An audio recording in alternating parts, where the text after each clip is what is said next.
akan menjelaskan jurnal tentang pengaruh sistem manajemen mutu ISO 9001-2008 terhadap kinerja amilin di Basnas. Adapun hal yang melatar belakangi judul tersebut adalah karena banyaknya lembaga zakat yang membuat masyarakat menjadi bingung untuk memilih menyalurkan dana zakatnya ke lembaga. Selain itu, adanya penyimpangan dana dalam pengelolaan dana zakat di lembaga zakat. Hal ini disebabkan kurang percayanya masyarakat terhadap lembaga tersebut atau pelayanannya kurang memuaskan. Dengan adanya dampak permasalahan tersebut, maka dalam kegiatan pengelolaan zakat, seorang amilin dituntut untuk memberikan pelayanan yang prima kepada muzaki dan mustahiknya. Oleh karena itu, diperlukan standar mutu yang bertujuan untuk meningkatkan pelayanan dan pelaksanaan kinerja amilin secara profesional. Maka dari itu, Badan Amil Zakat Nasional menetapkan Sistem Manajemen Mutu ISO 9001-2008 demi terciptanya pelayanan yang baik terhadap masyarakat. Dengan peran Sistem Manajemen Mutu ISO 9001-2008 di Lembaga Basnas sebagai standar dalam menerapkan sistemnya dan meningkatkan mutu dalam organisasi. Adapun tujuan diterapkannya sistem manajemen mutu ISO 9001-2008 di Lembaga Amil Zakat Nasional ini untuk menjadikan program unggulan Basnas sebagai arus pertama program pendayagunaan Lembaga Amil Zakat Nasional, memaksimalkan partisipasi organisasi lembaga zakat dalam mendukung program bersama, penguatan sentralisasi data nasional dari muzaki maupun jumlah penghimpunan, meningkatkan kerjasama antar lembaga nasional dan internasional. Sistem manajemen mutu adalah kumpulan unsur-unsur yang saling terkait atau berinteraksi dalam menetapkan kebijakan, sasaran, dan mengarahkan serta mengendalikan organisasi dalam hal mutu.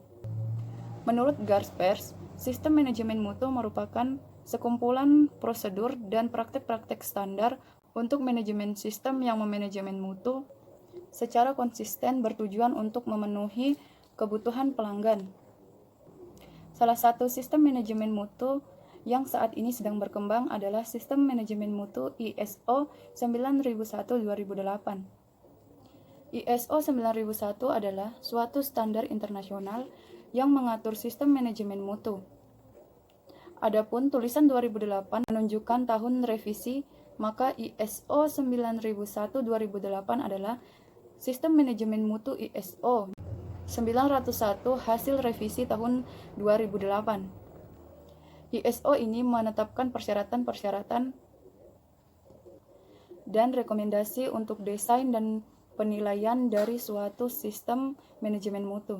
ISO 9001-2008 bukan merupakan standar produk karena tidak menyatakan standar persyaratan-persyaratan yang harus dipenuhi oleh sebuah produk barang atau jasa. ISO 9001-2008 hanya merupakan standar sistem manajemen kualitas. Metode pembuatan sasaran mutu dalam ISO 9001-2008 mempunyai prinsip SMART, yaitu harus spesifik, teratur, dapat dicapai, relevan, dan batas waktu. Adapun manfaat penerapan ISO 9001-2008 adalah: yang pertama, meningkatkan kredibilitas perusahaan serta kepercayaan pelanggan. Kedua, jaminan atas kualitas dengan standar internasional. Yang ketiga, menghemat biaya.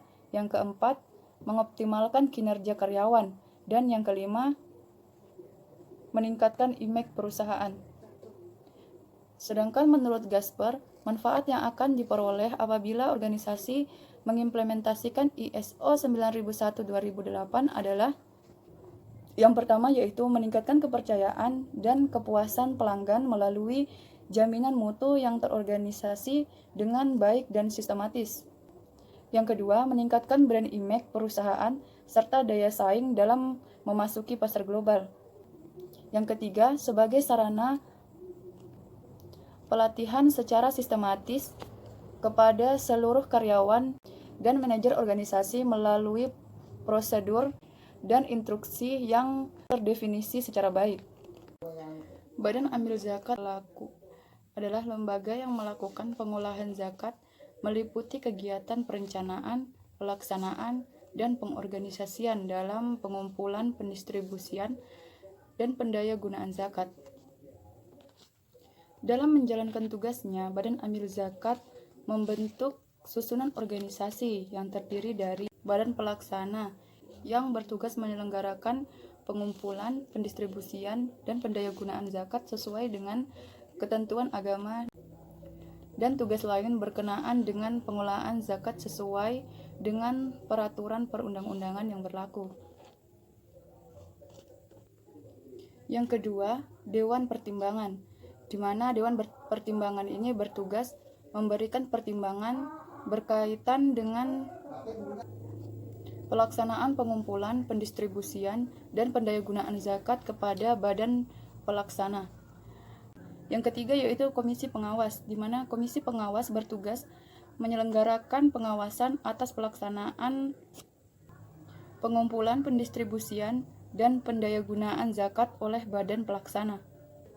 Adapun tujuan dan fungsi Badan Amil Zakat adalah dapat melakukan kerjasama dengan pihak-pihak yang dapat membantu meningkatkan pengelolaan zakat, baik kelembagaan maupun perusahaan-perusahaan. Badan Amil Zakat harus mampu menyelenggarakan fungsi-fungsinya, yaitu perencanaan, pelaksanaan, pengendalian, dan pelaporan.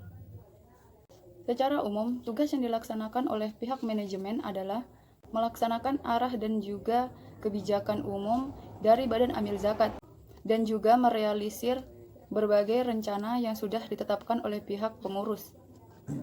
Selain itu, pengolahan dilakukan oleh Badan Amil Zakat meliputi pengumpulan, pendistribusian, pendayagunaan, dan pelaporan. Dalam melakukan pengumpulan, muzaki dapat melakukan penghitungan sendiri atas kewajiban zakatnya. Namun, apabila muzaki tidak dapat menghitung sendiri, maka dapat meminta bantuan pada Badan Amil Zakat. Dalam pendistribusiannya, Badan Amil Zakat harus mendistribusikan dana zakat berdasarkan skala prioritas dengan memperhatikan prinsip pemerataan dan keadilan. Pendistribusian dana tersebut wajib didistribusikan kepada mustahik yang sesuai dengan syariat Islam. Sedangkan dalam menjalankan pendayagunaan, Badan Amil Zakat dapat menggunakan zakat untuk usaha produktif dalam rangka menangani fakir miskin dan meningkatkan kualitas umat. Pendayagunaan ini dilakukan apabila kebutuhan dasar mustahik telah terpenuhi. Sekian, itulah yang bisa saya jelaskan. Kurang dan lebihnya mohon dimaafkan. Wabillahi taufiq wal hidayah. Wassalamualaikum warahmatullahi wabarakatuh.